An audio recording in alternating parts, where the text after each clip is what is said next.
President Donald Trump prepares to speak at Mar-a-Lago in Palm Beach, Florida, Thursday, April 6, 2017, after the U.S. fired a barrage of cruise missiles into Syria Thursday night in retaliation for this week's gruesome chemical weapons attack against civilians. Alex Brandon at CP Seoul, Korea, Republic of President Donald Trump tweeted that military solutions are locked and loaded as officials said Friday they plan to move ahead with larger-scale U.S.-South Korea exercises later this month at North Korea, now finalizing plans to launch a salvo of missiles toward Guam, claims are a rehearsal for war. The exercises are an annual event, but come as Pyongyang says it is readying a plan to fire off 4 Hwasong-12 missiles toward the tiny island, which is U.S. territory and major military hub. The plan would be sent to leader Kim Jong-un for approval just before or as the U.S.-South Korea drills begin. Related, Trump team de-escalates president's rhetoric on North Korea, called Freedom Guardian. The exercises are expected to run from August 21-31 and involve tens of thousands of American and South Korean troops on the ground and in the sea and air. Washington and Seoul say the exercises are defensive in nature and crucial to maintaining a deterrent against North Korean aggression.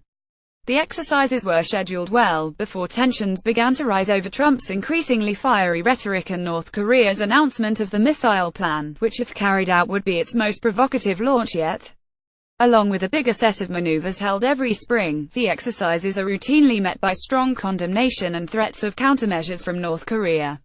Trump tweeted Friday, military solutions are now fully in place, locked and loaded, should North Korea act unwisely.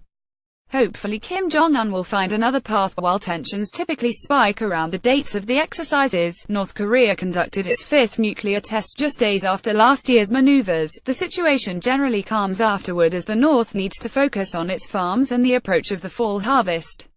The heightened military activity on the peninsula this time is a concern because it could increase the possibility of a mishap or an overreaction of some sort by either side that could spin into a more serious escalation.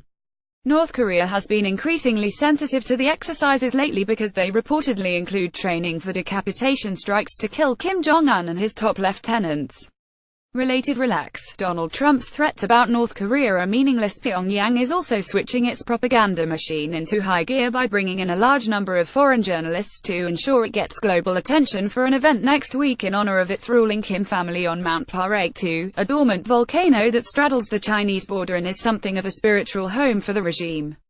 Defense officials in Seoul confirmed Friday that the exercises are expected to begin without any delays, but refused to provide further details. According to the U.S. Department of Defense, Freedom Guardian involves about 40,000 troops, along with civilian South Korean government personnel who train their civil defense responses. Kim and Trump reuters the possibility of escalation is made even more acute by the lack of any means of official communication across the demilitarized zone, though there has been no easing of the barrage of inflammatory comments in the U.S. and the North since new sanctions against North Korea were announced last week. Keeping up his tough talk from his New Jersey golf resort where he is on a working vacation, Trump warned Kim Jong-un's government to get their act together or face extraordinary trouble, and suggested his earlier threat to unleash fire and fury on North Korea was too mild. Related, will North Korea attack the U.S.? Trump declined to say whether the U.S. is considering a preemptive military strike as he spoke to reporters before a briefing with his top national security advisors. The president insisted the North had been getting away with a tragedy that can't be allowed.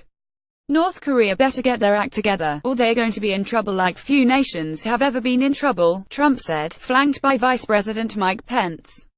Accusing his predecessors of insufficient action, Trump said it was time somebody stood up to Kim Jong-un.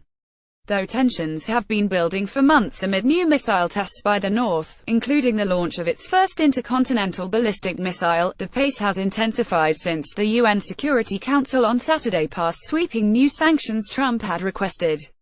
Related, the ultimate escape from Trump's political chaos books. According to its reported plan, North Korea would fire 4 Hwasong-12 intermediate-range missiles over Japan and into waters around Guam, home to about 7,000 troops and 160,000 people. North Korea said its military would finalize the plan by mid-August, then wait for Kim's order. U.S. allies Japan and South Korea quickly vowed a strong reaction if the North were to follow through. Trump echoed that threat Thursday, insisting if North Korea took any steps to attack Guam, its leaders would have reason to be nervous. Things will happen to them like they never thought possible, OK, Trump said. He did not specify what they might be. Associated Press writers Jonathan Lemire in Bedminster, New Jersey, and Josh Liederman and Lolita Sebaldor in Washington contributed to this report. More about North Korea.